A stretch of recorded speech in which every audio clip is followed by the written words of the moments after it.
આજે કડાકા સાથે ખુલ્યું શેર માર્કેટ. સેન્સેક્સમાં 1400 પોઈન્ટનો કડાકો, નિફ્ટીમાં 450 થી વધુ પોઈન્ટનો કડાકો. ઈરાન અમેરિકા વચ્ચેની શાંતિ વાર્તા ફેલ થતા માર્કેટ ઉપર અસર.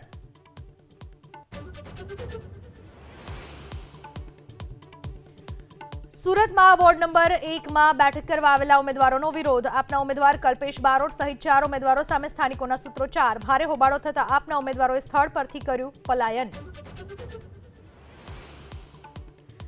સ્થાનિક સ્વરાજની ચૂંટણીમાં આજે ફોર્મ ચકાસણીનો છેલ્લો દિવસ. ઉમેદવારી રદ થતા ભારે હંગામો થવાની શક્યતા.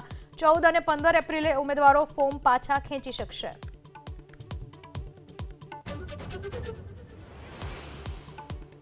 સુરત એરપોર્ટના રનવે ઉપર ઇન્ડિગોની ફ્લાઇટ સાથે અથડાયું શિયાળ. લેન્ડિંગ દરમિયાન થયેલી ટક્કરથી પ્લેનમાં અનુભવાયો જોરદાર ઝટકો. 150 થી વધુ મુસાફરોના શ્વાસ થયા અદ્ધર.